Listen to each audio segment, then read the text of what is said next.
अभी मैंने कुछ दिन पहले एक वीडियो बनाया था कि कैसे आप पहली बार फ्लाइट की यात्रा कर सकते हैं। काफ़ी सारे लोगों ने वीडियो देखा और सराहा भी है, और जितने भी लोगों ने सराहा उन सबों को धन्यवाद। बहुत सारे लोगों का अब सवाल ये आया है कि पहली बार विदेश यात्रा कैसे करते हैं। किस तरह अगर आप विदेश जाना चाहते हैं या जाने वाले हैं तो क्या प्रोसेस होता है, लगभग सारी चीज़ें मैं आपको इस वीडियो में समझाने जा रहा हूँ कि किस तरीके से अगर आप विदेश जाना चाहते हैं तो क्या प्रोसेस होगा, वो मैं बताता हूँ, क्योंकि मैं खुद जाता रहता हूँ कुछ न किसी काम के लिए।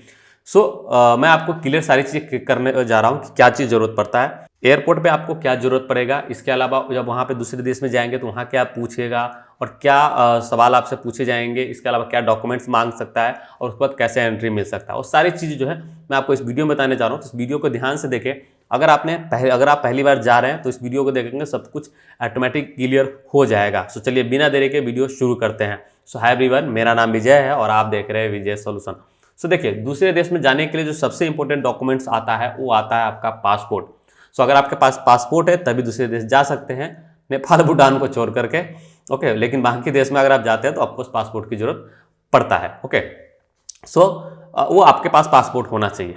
अब बात करते हैं कि जाने के लिए जहां आप जा रहे हैं। देखिए, जाने के कई सारे तरीके होते हैं। लाइक कोई घूमने के लिए जाता है, कोई जो है काम के लिए जाता है, कोई अपने प्रोफेशनल बिजनेस के लिए जाता है, कोई मीटिंग के लिए जाता है, कई सारी चीज़ होता है। मैं जो बताने जा रहा हूँ इसमें एज ए टूरिस्ट के रूप में, मान लीजिए घूमने फिरने के लिए अगर आप जा रहे हैं तो क्या चीज़ जरूरत होता है वो बता रहा हूँ। अगर आप जा रहे हैं तो सबसे पहले तो ये जरूरी होता है कि जिस देश में आप जा रहे हैं उस देश में क्या पॉलिसी है, मतलब वीजा ऑन अराइवल है। जैसे आप थाईलैंड जाते हैं, मलेशिया जाते हैं, बहुत सारे कंट्री में वीजा ऑन अराइवल मिल जाता है, तो वैसे देश में आपको वीजा के लिए पहले अप्लाई करने की जरूरत नहीं पड़ता है।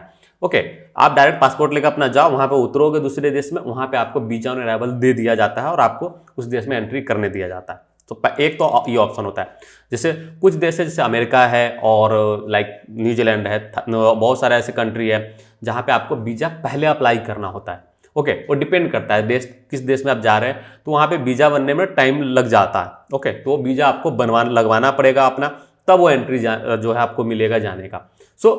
दोनों चीज़ मैंने बता दिया कि जिस देश में वीजा जरूरत है, वीजा ऑन अराइवल नहीं है, वहाँ पे पहले आपको एम्बेसी में जाके अपना वीजा के लिए अप्लाई करना पड़ता है। ऑनलाइन भी अप्लाई होता है, ऑफलाइन भी अप्लाई होता है। जैसे भी आप चाहो वीजा के लिए अप्लाई करके वीजा ले लो, उसके बाद आप जा सकते हो। ठीक है, और जिस देश में वीजा ऑन अराइवल है वहाँ तो आप डायरेक्ट जा सकते हैं। तो दो चीज़ अब डॉक्यूमेंट्स हो गया, क्या जरूरत हो गया, पासपोर्ट और वीजा।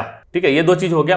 अब जाने के लिए आपको ऑफकोर्स पद यात्रा करके तो जाओगे नहीं, फ्लाइट से ही जाओगे, तो ऑफकोर्स फ्लाइट आपको बुक करनी पड़ेगी। जाने का, अगर आप एक टूरिस्ट के रूप में जा रहे हैं तो जाने का, वहाँ पे ठहरने का, किस होटल में रुकेंगे तो ऑफकोर्स होटल आपको बुकिंग यहीं से करनी पड़ेगी। कब आप रिटर्न आएंगे वो रिटर्न का भी फ्लाइट का टिकट आपको सारी चीज़ बुक करना पड़ेगा, क्योंकि ये सारी चीज़ जरूरत पड़ सकता है और आपको वहाँ जो है इमिग्रेशन ऑफिसर जो होंगे वो आपसे मांग सकते हैं। तो ये सारी चीज़ होना चाहिए, मतलब पासपोर्ट, वीजा, फ्लाइट का टिकट आने जाने का और होटल ठहरने का, और पैसे कि किस देश में आप जा रहे हैं। तो मिनिमम हर देश में लगभग जो है कुछ ना कुछ सेट है। जैसे अगर आप थाईलैंड जाते हैं तो लगभग 10,000 थाई बात अगर आपके पास है तो इजीली आप जा सकते हैं। फैमिली के साथ जा रहे हैं तो 20,000 थाई मिनिमम जो है वो है। ओके, इसी तरीके से हर एक देश में कुछ ना कुछ अमाउंट है जो आपके पास होना चाहिए, तभी जो है एंट्री आपको मिलेगा, नहीं तो नहीं मिलेगा। ओके, जितनी मिनिमम रिक्वायरमेंट है उतना पैसा आपके पास होना चाहिए। अगर ये सारी चीज़ें हैं तो अब आपको अपना जो भी टिकट उकट है वो बुक रहेगा। तो अब आपको क्या करना है, एयरपोर्ट पे जाना। अब एयरपोर्ट पे जाने के बाद क्या क्या आपका होगा वो मैं आपको बताता हूँ। अगर आपने टिकट अपना बुक किया है तो सबसे पहले आपको एयरपोर्ट पहुंचना है ऑन टाइम। ध्यान रखना है, इंटरनेशनल फ्लाइट का 3 घंटा पहले जो है आपको एयरपोर्ट पे रिपोर्ट करना जरूरी होता है। एटलीस्ट 3 घंटा पहले आप जरूर पहुंचो।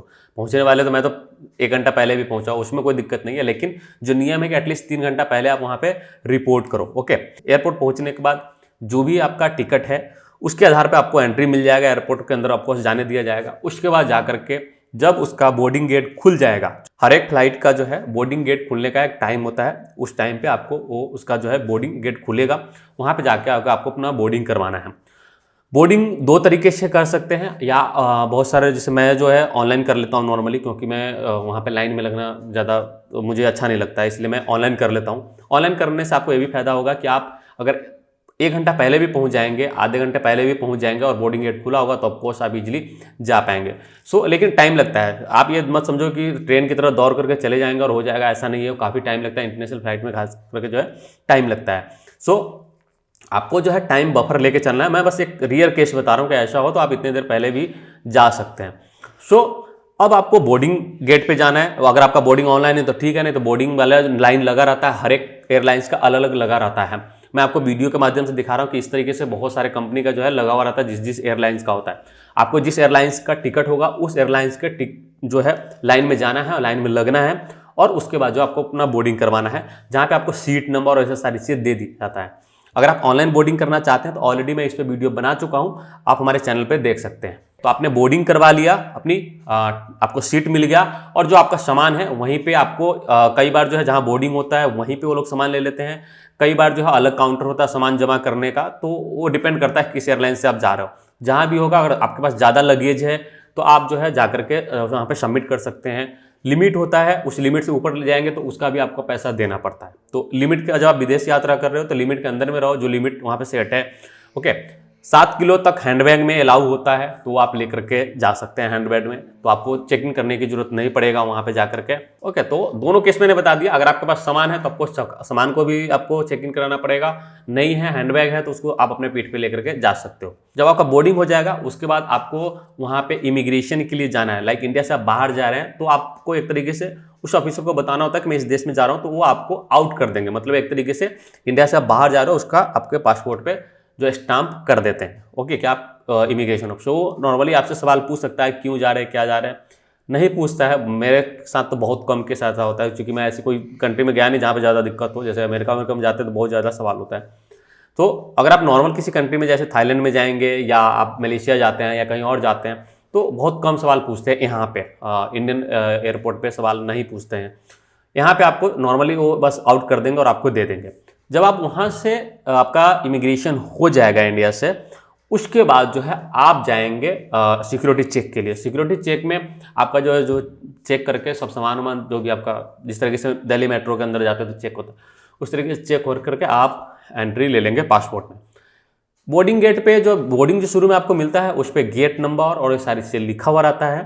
तो जिस गेट पे लिखा हो, जितने नंबर बोर्डिंग गेट पे बोर्डिंग पे लिखा रहेगा नंबर, गेट नंबर, उस गेट नंबर की तरफ आपको जाना है। बहुत दूर में होता है तो आपको ऑफकोर्स आराम से टाइम लेकर के चलना है। मैं ये चीज़ों को बार बार कह रहा हूँ क्योंकि टाइम चाहिए, ऑफकोर्स काफ़ी टाइम लग जाता है। सो जो भी गेट नंबर लिखा होगा उस गेट नंबर की तरफ आपको जाना है।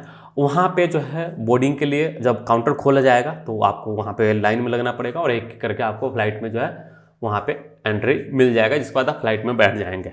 फ्लाइट में बैठेंगे, इंडिया से आप जाएंगे जिस देश में आपको उतरना है उस देश में आपको फ्लाइट उतार देंगे। उसके बाद जब उस देश में जाते हैं आपको तो दो चीज़ आपको करना होता है। पहला, वहाँ भी इमिग्रेशन ऑफिसर होता है जो आपको उस देश में एंट्री देता है। सो वो आपको क्या करेगा कि आपका सारा चीज़ें चेक करेगा। वहाँ रखना है जो मैंने डॉक्यूमेंट शुरू में बोले हैं कि आपका होटल कहाँ पर रह रहे हो, कब आपको वापसी का फ्लाइट, मतलब आने जाने का फ्लाइट, वो दोनों चीज़ें देखिएगा। आपका रहने का और आपके पास पैसे, ये सारी चीज़ें देख सकता है।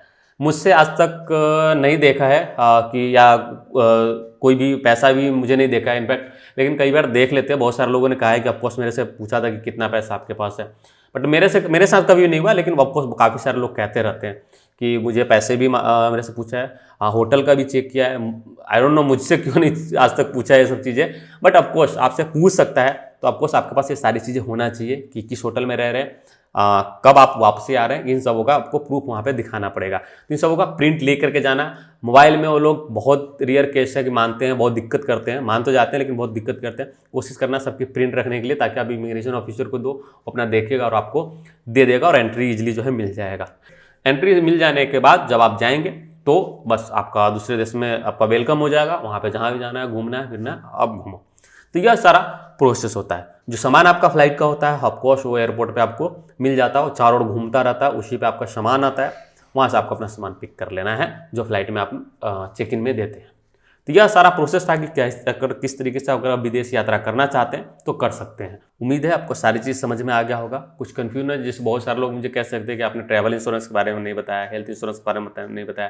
देखिए, किस देश में आप जा रहे हैं, आप अपने ज़रूरत के हिसाब से ये सब सारी चीज़ आपको मांग सकता है, आप कर सकते हैं। ट्रैवल इंश्योरेंस तो आप खुद से भी कर सकते हैं मोबाइल से, मैंने उस पर वीडियो भी बनाया है, देख करके आप ट्रैवल इंश्योरेंस कर सकते हैं। ज़्यादा महंगा होता नहीं, बहुत सस्ता होता है, तो वो कर सकते हैं। हेल्थ इंश्योरेंस नॉर्मली जो है उसके लिए मांगता है जो लोग काम करने जाते हैं उन सबों का। तो ये कुछ देखिए और भी स्पेशल डॉक्यूमेंट्स हो सकता है। मेरा मोटा मोटी आपको चीज़ें समझाना था कि किस तरीके से आप पहली बार जब विदेश यात्रा करते तो क्या क्या चीज़ जरूरत होता। तो उम्मीद है सारी चीज़ आपको सवाल का जवाब मिल गया होगा। कुछ ऐसी चीज़ें हैं जो मैंने नहीं समझाया या कुछ और आपको जाना, नीचे कमेंट करके पूछे, मैं ज़रूर बताऊँगा। फिलहाल के लिए इस वीडियो में इतना ही। बहुत बहुत धन्यवाद।